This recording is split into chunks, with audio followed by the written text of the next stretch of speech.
Okay, so in this video, we're going to utilize Visual Studio Code to open up a project folder. And in our project folder, we're going to have two files, our style sheet and our index page. And so I'm going to go to File and Open Folder. No longer do I want to open a single file. I'm going to start thinking about projects. And every time I create a new project, I'm going to put it in a new folder. So I'm going to put it on my desktop. I'll choose New Folder. And I'll call this, we're going to create lists today. So I'll call it lists, select the folder. And so now I should be good to go for this project. And in this project are files that are specific to just this particular assignment or project that I'm working on. So I'm going to start with an index.html. That always seems like a good place to start. I'm going to use my Emmet to HTML:5 and tab, which will fill in that skeleton for me. I'm going to put in a title. I'll call this my lists. And then let's just get started on the HTML part of this project. And then we'll go to the style sheet. And then we'll go to some JavaScript. All right, so let's start off with, we'll do an H2 tag. Remember that there is H1 tags through H6 tags, and H1 will be the largest and boldest, and then all the way down to H6, and each subsequent number gets smaller and smaller. So in my H2 tag, I'm just going to write hello, HTML. I don't know, not very creative this morning. And then the next thing I want to review is creating lists. So let me lists, and then we're going to do today an unordered list. And all that means, unordered list, is that we have a list with dots, so a bulleted list, or as we call it in English, bulleted lists, but HTML calls it an unordered list, so that's what we're going to do.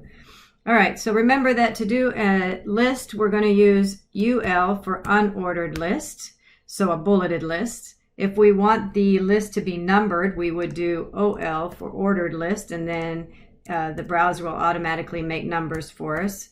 Would try both, but I'm going to do a UL, and I'm going to, in between the UL tags is where you type in your lists items. And so everything that I want to be included in bullets would be in here. So like this might be item 1, I'll create another one, and I'll do item 2, something like that. And so let's just save this. And I'm going to open this up in my browser. I don't know if my browser is working. Let's see if that's, oh, check down. There it is. And so we'll put these side by side so I can see them together. And side by side, I can see that I have a UL with some dots, so a bulleted list. I can right click on this browser and go to Inspect Element, which is a good tool to get comfortable with. And Inspect Element, I should see also the HTML that the browser rendered, and so I can see those things here. Okay, good so far. I want to remind you that in an UL, they're only children, and what I mean by children is I have some opening and closing LI tags that are nested inside of an open and closing UL tag. Remember that anytime we have an opening and closing tag, this we think of as a parent tag. And everything that opens and closes inside of that tag, we think of as children. We cannot have children that are part of the parent that are open and closed outside of the parent. So that is not working. And you can see that I'm getting this nasty red line. So apparently that's not allowed. All right, so that's okay. I also cannot have inside of a UL tag in specifically any other children except LIs, meaning that I can't have a P tag in here. For example, here is something, because the only children that are allowed of a UL is LIs. So what if I wanted to make this a link? Well, how do we do links? Let's just remember. So if I had an anchor tag, a anchor tag is what they're called. href is where I want the link to go. So a new page.html, a new page. So Remember that a anchor tag is how we navigate to a new link, to a new location. I don't have a new page, so that's going to give me a nasty error, but I would create a new page.html and that should work. If I wanted these items in here to be a link, then how would I do that? Well, all we need to do is I'm going to cut that here and paste it inside the LI. So if you want to do something like that and have more text as part of your LI, you just put it inside the LI tag. So you do something like that. This would be, what did we have it as, item 1. So just a refresher of how, or a quick overview of how links work. So now I have a clickable link inside my LI. This is a good place to bring you to a very important tool. And I'm going to go to do a search for HTML validator. And in my HTML validator, I'm going to click on this thing that says W3C markup validation. Now in this example, I'm going to go to this tab that says validate by direct input. And I'm going to copy all of this code and put it in here. And you should get all green, meaning that the browser said, or the checker is saying you don't have any errors. Just because your page, sometimes you'll create errors and your page will still render. Let me see if I can do an example. So let's say that you and I both now know that this is incorrect, that I can't have a child of a parent that opens and closes outside of that parent.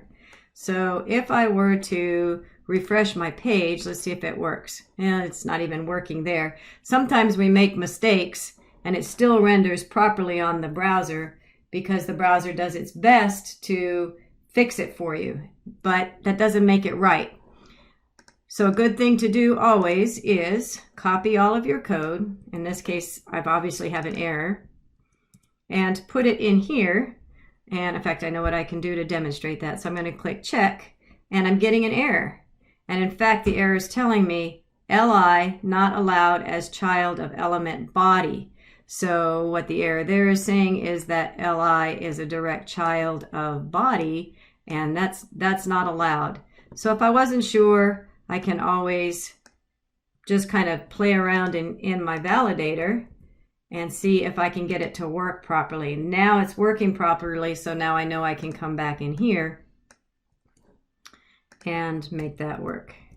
All right, so let's do another example. Let's say we had put a P tag in here. Here is a paragraph, okay? And then, which I spelled wrong. It's not a spell checker, so that's not going to catch me. And so this is sort of an example of what I was trying to say a moment ago. The browser's rendering it. It's not, it looks correct, and I would feel like, yeah, it's working, but it's not, even though it looks like the browser's doing its best it can to fix your situation, but that doesn't make it okay. Syntactically, it's wrong, and so you should always come into your validator and verify, oh, P tag is not allowed here. Oh, okay, so I should probably try and put it outside of the UL. Is that what you're saying? Because Kirsten just got done telling me that I can't put anything that is not an LI as a child of the UL. So let me check it now, and things are clearing up. So I always suggest that when you are creating your pages, just do a little bit at a time and then run it through your validator just to make sure that everything is working. For example, if you leave off a tag, that probably wouldn't be good, but I don't, let's see if that would, still showing, right? Here's another example. My page is still rendering the way I thought it was supposed to, so that's super good. But if I validate it, it probably isn't going to validate, so let's try that. And let's check. Nope, certainly got an error. If I hadn't validated and I looked at this, I would have thought that all was going swimmingly well, and then maybe I did something like tried to add a, let's try to add another paragraph. Another paragraph, again, not spelled right, and put it in here. And it may or may not be doing what you want it to, because you might think in your mind, well, I have another paragraph. Why is it being indented so much? It should be in line with this paragraph. So again, the browser is doing the best it can, but that doesn't make it right. And it's going to cause potential problems on down the line the more complicated your code gets. So anyway, I think we're good. Let's end off on a positive note and have everything working properly. So I believe that that's all working now. I have it's validating, and I have a link that may or may not, I don't know what DDD makes sense. Go here for cool stuff. I don't know. All right. And I think that's good for the moment. Next video, we will add a style sheet.